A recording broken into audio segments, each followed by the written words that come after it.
I don't know why we keep having this problem in Kenya where every time we want to reduce challenges to legal issues. Yeah.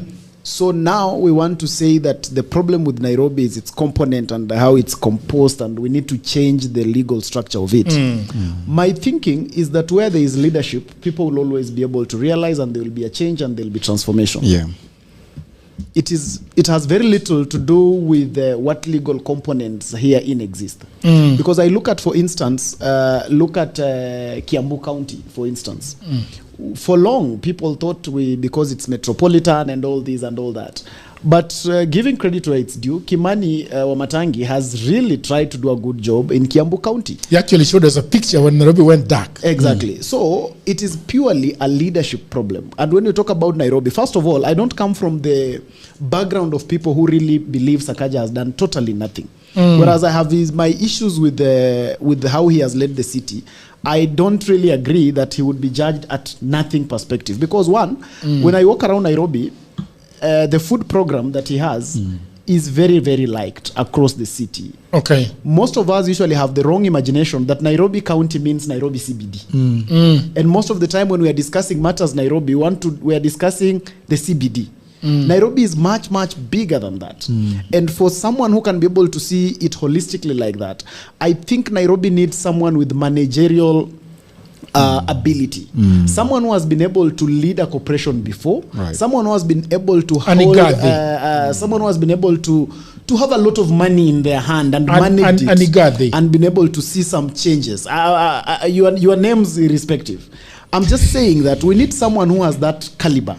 Someone who has led, someone who has that corporate outlook. Because at the end of the day, Nairobi does not just stand and end at the politics. Yeah. Yeah, it goes further. Nairobi is the base of opportunity. Everyone in this country, they travel to Nairobi in search of opportunity. And therefore, you need a governor in Nairobi who understands that that is one of the primary reasons why people have come. So this is a person who has the corporate outlook for him to be able to fix Nairobi in regard to shaping the business environment first in Nairobi so that it's conducive to everybody, that opportunity exists in Nairobi. And that person must also be able to look at Nairobi beyond the town, beyond CBD. Nairobi is not just CBD. Right. We have people in Kibra who are also in Nairobi. Nairobi is 17 constituencies.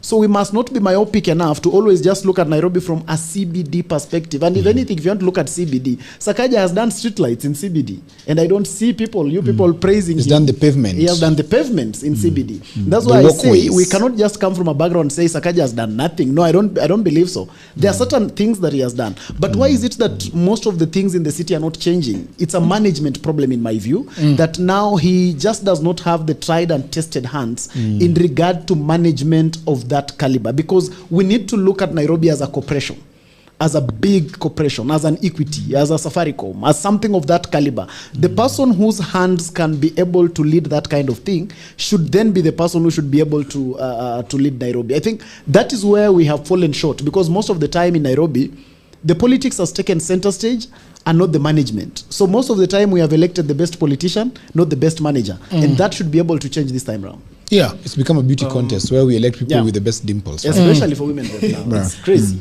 Women rep is crazy, yeah? It's crazy. In Nairobi, ask anyone in Nairobi why they elect their women reps. And that's why you look at the billboards of the women reps in Nairobi, Jagero, and all of them are doing a beauty contest. Yeah, mtu ameweka nini hips. Yeah. They are not selling an agenda. They are selling something else that maybe Odhiambo would call an agenda. You look like you don't know. But you say the agenda.